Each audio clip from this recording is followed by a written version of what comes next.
नमस्कार।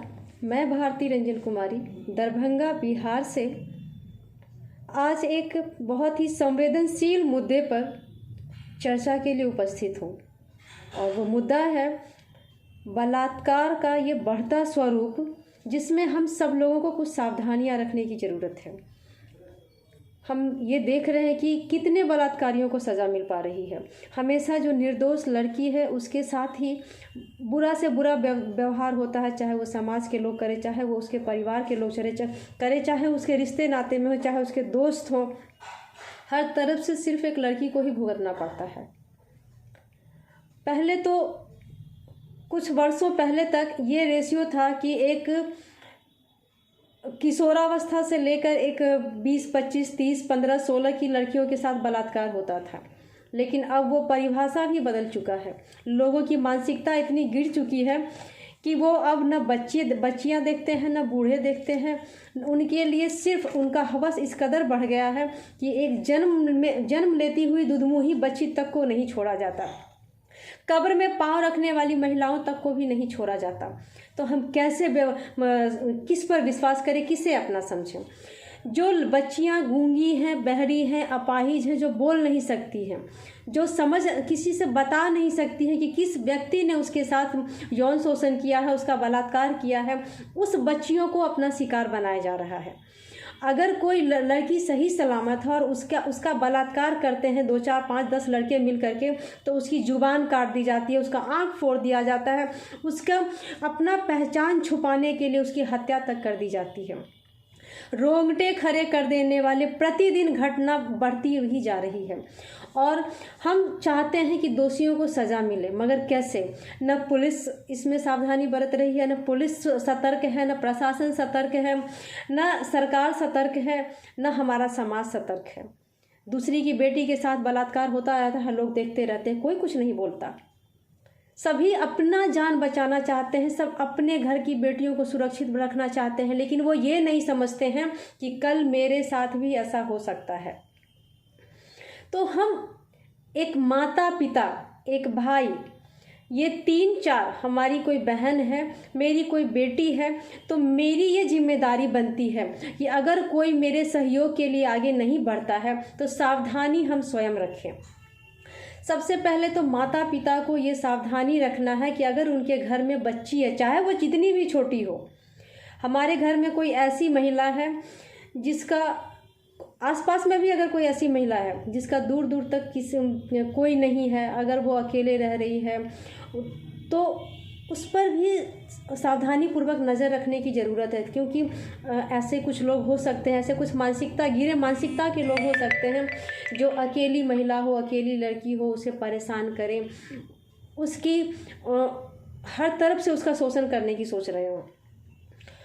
इस वातावरण में, इस माहौल में हम सब की जिम्मेदारियां कुछ बढ़ जाती हैं। विशेष तौर पर वैसे माँ बाप की जिम्मेदारी बढ़ जाती है जिसके घर में बेटी है। माता पिता को सबसे पहले तो ये है कि अपनी बेटी के आने जाने का आपको पूरी तरह से ये जानकारी होनी चाहिए कि आपकी बेटी कहाँ जा रही है, कितने देर में आएगी, और वो जहाँ भी जा रही है वो सुरक्षित किस तरह से जाएगी और सुरक्षित वापस कैसे आएगी। क्योंकि आज वो कहीं जा रही है, कोई उसका पीछा कर रहा है, कोई उसको फॉलो कर रहा है, हम समझ नहीं पा रहे हैं। तो बच्ची को समझाइए, अपने बेटी को ये समझाइए कि आते जाते समय इस बात की वो इस बात के लिए वो जागरूक रहे कि कोई उसका पीछा तो नहीं कर रहा है। कुछ ऐसे लड़के जो उस पर हमेशा नज़र तो नहीं रखते हैं, और उसके साथ ही कोई ऐसी बच्ची जो दिमागी तौर पर असंतुलित है, आँखों की रोशनी नहीं है, वो बोल नहीं सकती है, वो अपाहिज है, चल नहीं सकती है, उस बच्ची को सबसे ज़्यादा सावधानी और जागरूकता की ज़रूरत है। उस माता पिता की ये जिम्मेदारी बनती है कि आपने जिस बच्ची को जन्म दिया है उसके साथ कोई गलत व्यवहार ना हो जाए, उसके लिए आप पूर्णतः सतर्क रहें। ज़्यादातर ऐसा होता है कि पुरुषों के दफ्तर जाने के बाद, जी हर घर में पिता जब नौकरी पर चले जाते हैं, ऑफिस चले जाते हैं, अपने काम पर चले जाते हैं, तो महिलाएं घर का काम करने के बाद 2-4 महिलाएं मोहल्ले में इधर उधर बैठती हैं। उस वक्त मोहल्ले के लोग ही, आपके आस पड़ोस के लोग ही इस बात की जानकारी लेते रहते हैं, वो इस पर नज़र रखे रहते हैं कि आपका घर कब सूना है। बाहर वाला कोई कुछ नहीं करता, जो आपके आसपास के लोग हैं वो इसी बात की जानकारी हमेशा रखना चाहते हैं कि आपका घर कब सूना है।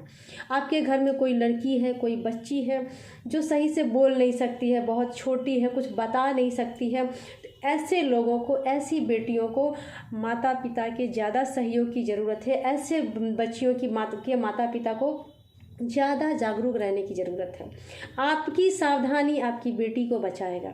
आजकल जो गिरे स्वभाव के हैं, जो गिरी हुई हरकत करने वाले लड़के हैं, वो ऐसी बच्चियों को अपना टारगेट बना रहे हैं जो शारीरिक और मानसिक तौर पर अपाहिज है, क्योंकि वो जानते हैं कि वो कुछ बता नहीं सकती है और वो अपना पाप कर कर निकल जाएंगे और बच भी जाएंगे, क्योंकि उस बेटी के पास कोई सबूत नहीं होगा, वो कुछ बता नहीं सकती है। आए दिन ये घटना हो रही है कि बलात्कार के बाद जीभ काट दिया गया, बलात्कार के बाद आंख फोड़ दिया गया, बलात्कार के बाद उसका हाथ काट दिया गया, बलात्कार करने के बाद उसकी जान ले ली गई।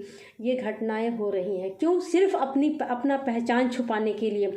कई जगहों पर तो ऐसा भी होता है कि बलात्कार के बाद जान से भी मार दिया जाता है और उसके शरीर को या तो दफना देते हैं या जला देते हैं, ताकि कोई सबूत ही न रहे उनके खिलाफ।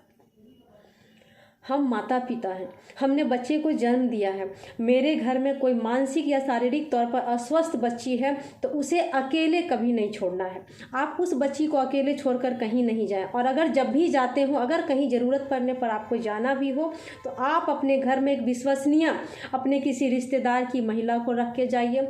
दादी हो, नानी हो, चाची हो, मामी हो, जो भी हो, उसको उसके देख रेख में रख कर जाइए। आप अपने आस पड़ोस के लोगों पर यह भरोसा नहीं कर सकते हैं कि आपकी बेटी की इज्जत उसकी इज्जत है। आस पड़ोस के लोग ठीक है, हमारे पड़ोसी हैं, वो हमारे सहयोगी हैं, लेकिन किसके मन में क्या चल रहा है इसका पहचान करना बहुत मुश्किल है। हम दूसरों पर आंख मूंद कर भरोसा नहीं कर सकते हैं।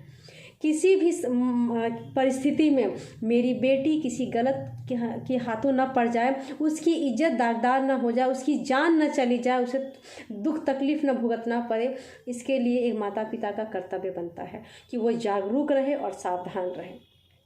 उसके बाद जो बेटियां सही सलामत हैं, मतलब जो मानसिक और शारीरिक रूप से बिल्कुल स्वस्थ हैं, उन्हें अपनी सावधानी, अपनी सुरक्षा, अपनी जागरूकता स्वयं सब कुछ करना चाहिए।